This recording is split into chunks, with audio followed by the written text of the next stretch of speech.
All right, so the girls have had breakfast.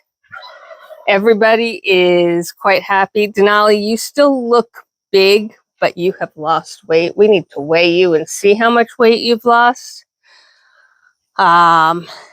It's almost mid-July, and it is almost time to start thinking about breeding pairings.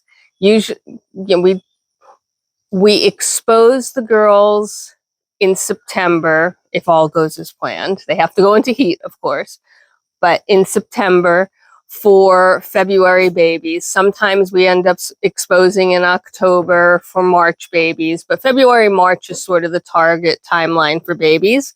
It's a good time in New Jersey with the weather. It's a good time for babies to be ready to go home in very early spring.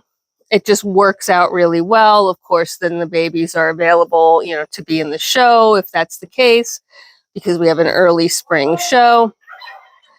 So I'm already starting to think about who I'm going to pair with who. And this year we have 3 beautiful sires. We have Phineas, who sired every kid that we had on the farm this year.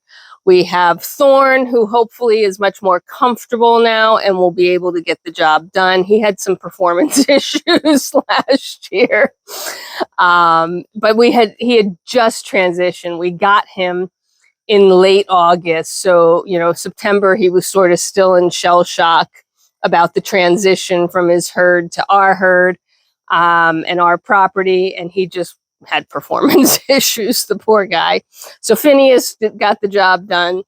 And then now we have Voodoo who's in the mix. And Voodoo will be old enough in September to get the job done, assuming that we can get him to reach some of the girls. So he'll certainly be looking at the smaller girls, potentially Sock Monkey here or Persephone. He cannot and never will breed to Wren, who is his mom. So, from an options perspective, that's where we're at. I would love to breed him to Denali, but Denali is really tall. So we may not be able to breed him to Denali until the following year when he's more mature. But overall, the girls are looking good. They're already Sock Monkey's in a very light heat. And she's given Misty, the what for. Sometimes it's hard to tell the two apart. They're mom and daughter. Fanta is still doing fabulous. She's still having great days. And Emma here is still looking pretty darn good for, a 13-year-old. Actually, she's closing in on 13 and a half, as is Fanta. They're about the same age. And yeah, we're just going to keep this thing going. You can see next door to them, their baby pasture, where all of the babies were raised, is really starting to go wild, which is exactly what we want. I let it go wild on purpose, again, more for the pollinators. We've got tons of bumblebee action in there right now. I don't know how much I'm going to be able to catch. There they are.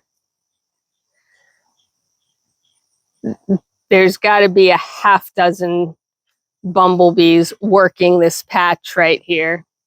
And we really do try and give all of our pollinators, all of our birds, hi, Miss Emma, all of our everything. Yeah, you giving me some nibbles? So, again, we work to balance our use of the land with the ability for the wildlife, the native environment to use the land. So yeah, just a quick check-in with everybody. I know I wanted to give you more of a look at Ladybug. She was there at the beginning, and then she said, nope, I'm going into the stall and checking out what's left of the food. But again, overall, everybody is doing great.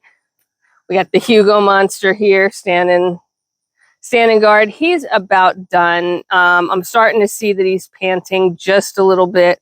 He's been out here probably 30 minutes now, which is about enough time. So I am going to cut this just a hair short so that I can take him back into the house, get him into the AC. It's not necessarily hot, but it's humid, so it's a little soupy, which of course makes it just a little bit harder to breathe. And since he's still in recovery, if you haven't seen or heard about that, go to the very last video that I just did, the one right before this one. And you can hear his whole saga. But yeah, I think it's time to take him inside. The rest of the dogs are in and out of the woods here, smelling whatever has come throughout the night. And we still have some storm damage cleanup to do, which will probably happen this weekend. It's a work week, so, time is limited. And it's really, at this point, just moving branches and, of course, waiting for the tree guy to come and get this big branch that's up toward the top and hasn't fully snapped. Oh my gosh, sneezed. I'm sorry. Hopefully I covered that more than I normally do out here. Too much hay, too much pollen. But yeah, that is where we're at. All is well. And again, a big thank you from Mr. Hugo for taking care of him and thinking about him.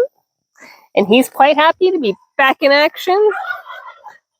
So until next time, there's work to be done. Bye for now.